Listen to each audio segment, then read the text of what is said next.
I think about just the way that we define success in general. And I'm curious what you would say about rethinking the scorecard for success. As a business starts out, and I imagine this is your case early in your career, it was for me, a lot of success is about, there's a bit of a Maslow's hierarchy of, can we pay the bills? Can we survive? Is my business, service, or product viable in the marketplace?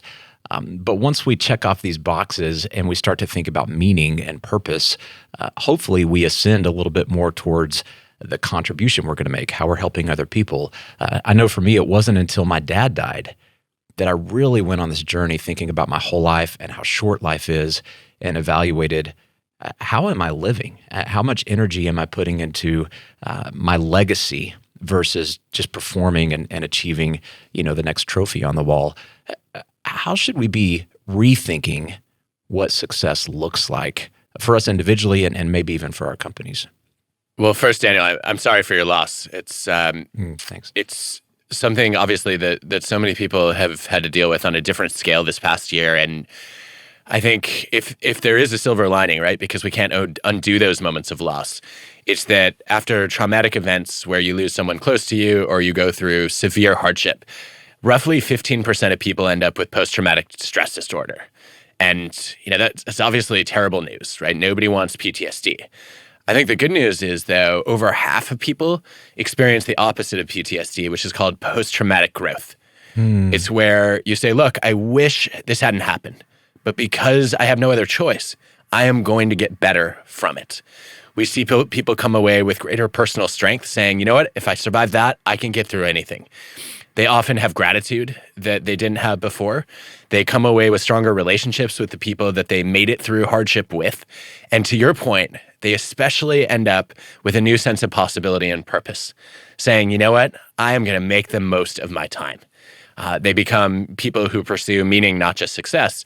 And I think the shift that goes on there is a lot of people say, okay, I was defining my success as achieving my goals, but it's actually more about living my values, right? It's not just the quantity of my accomplishments. It's actually the quality of life that I create for the people around me.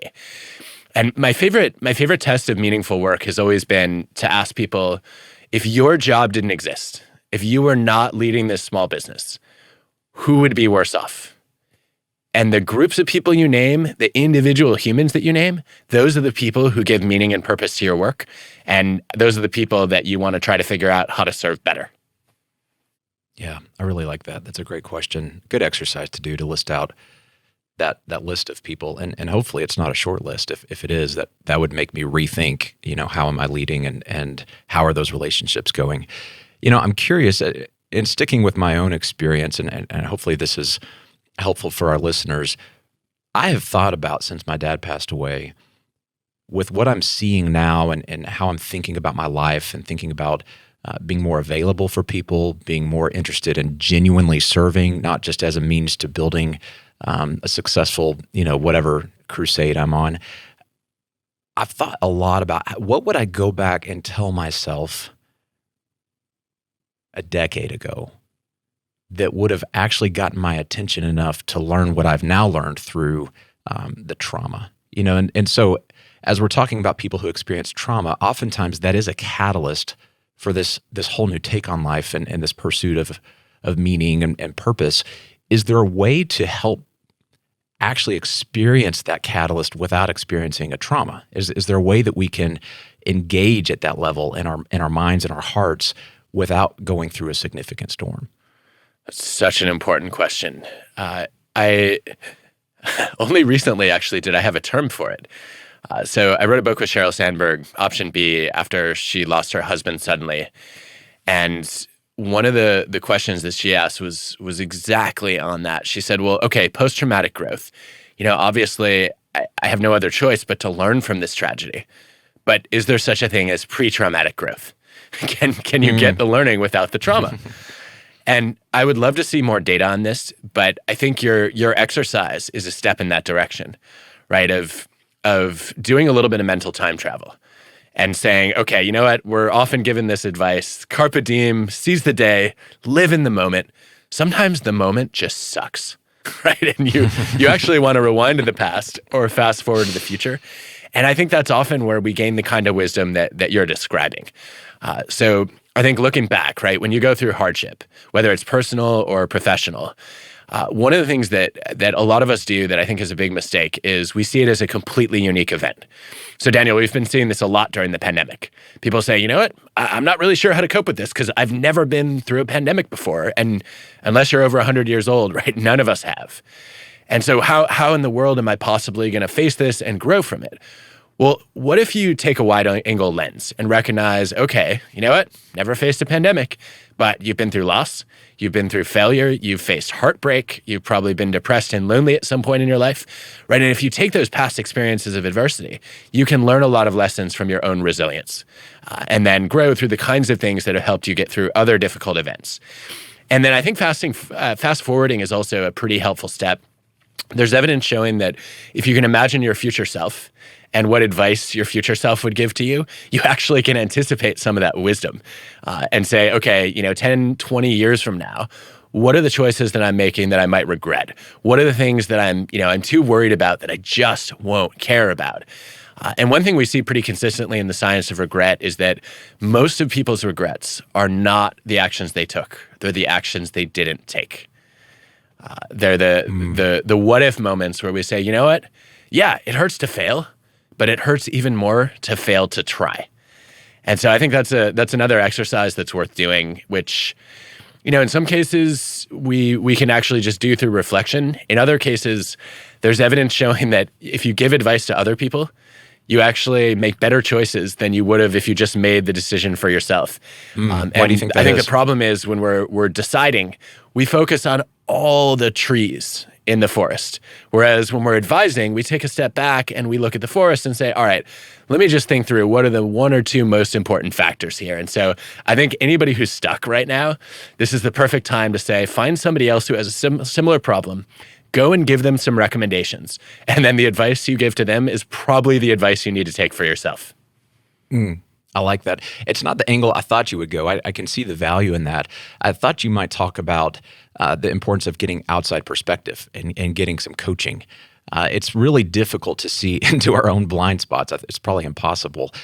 This notion of we don't know what we don't know is one of the funniest cliches to me because isn't that always true? Like, is there ever a time you actually know what you don't know?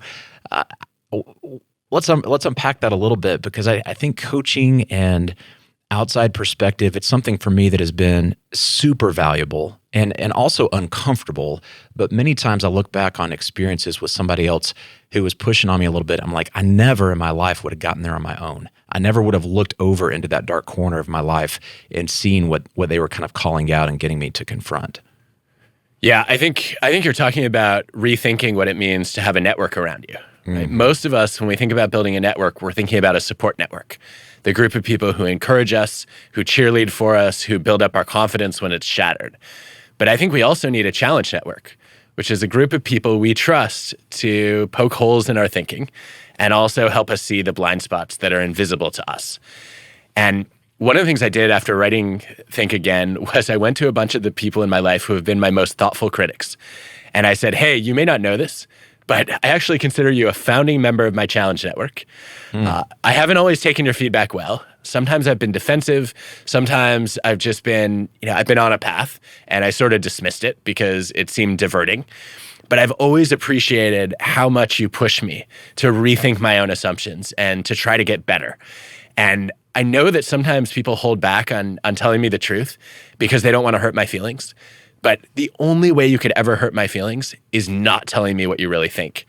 And I've noticed that I've gotten better coaching from those people after I've told them that because, it really solidifies this role they play in my life. And they say, hey, you know what? Now you wrote a whole book about rethinking. And so I feel like I have a moral responsibility to tell you that you might want to rethink this. And I think opening that door for people and keeping it open is a great way to get them to keep coaching you.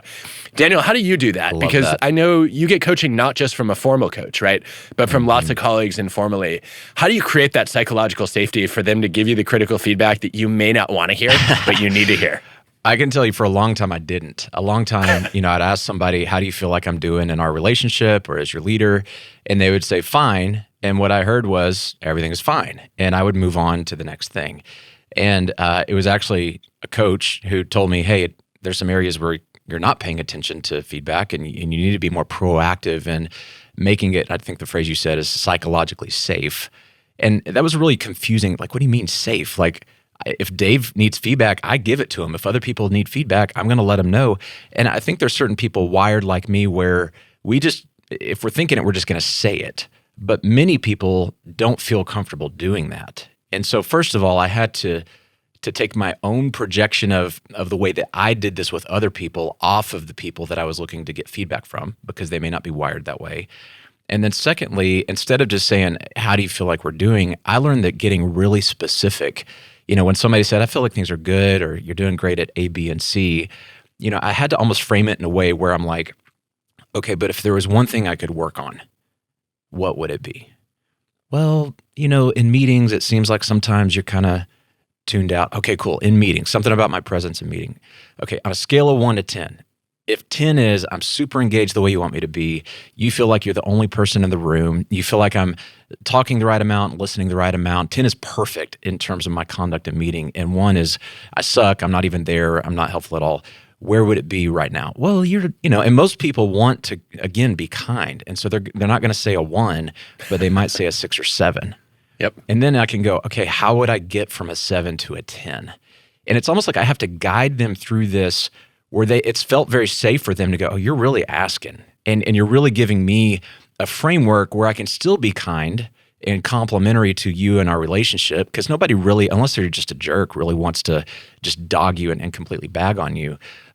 But I've just found I really have to work hard to disarm people and invite that feedback and almost create a scorecard, and also make sure it's an all or nothing binary type thing where it's about improvement, not about shame and wholesale you suck as a person. Daniel, it's amazing to hear you describe that, because I have stumbled into the exact same practice. When I was doing an early draft of the opening of Think Again, I sent it to one of the best members of my challenge network, Reb Rebely, who's a longtime collaborator, and he gave me some feedback. It seemed like he didn't like it that much, and I said, "Okay, give me a 0 to 10 rating," and he gave it, I think it was a 4.5 or a 5. And I was like, "Whoa, this is really bad. I'm aiming for 10 here. How do I close the gap?" And I just got an email from him the day before yesterday, because I'm working on a new TED Talk, and I sent him a draft.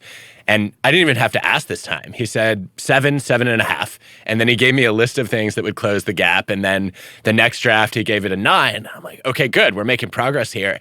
Asking for that specificity and precision makes it so much easier for people to let you know that they may like you and they may think your work is decent, right? But there's still a long way to go. I found, though, that sometimes that people are just reluctant to give the rating, or they say, honestly, I wouldn't change anything. I was really happy with the talk you gave or the meeting that you led. And I just did an experiment on this with one of our doctoral students, Konstantinos Koudaferis. And we got leaders and managers to try a different approach to creating psychological safety, which is, instead of just asking for the criticism, to show that they could take it by criticizing themselves out loud. So some of them said, hey, you know what? I'd love some feedback on this meeting. I think I talked about 3 times longer than I should have. What do you all think? And that immediately made it easy for people to say, oh, I'm not going to be punching them in the gut when I tell them that, right? They already know that they rambled a little bit. In other cases, we had leaders and managers who took it upon themselves to actually share their own performance reviews and say, all right, you know what? I just want you're my team. I work with you regularly. Here are the things I'm trying to get better at. And I would love you all to hold me accountable. And we found that when we taught leaders and managers to just be a little bit more open in commenting on their own shortcomings and development areas, that psychological safety was more likely to build and more likely to last.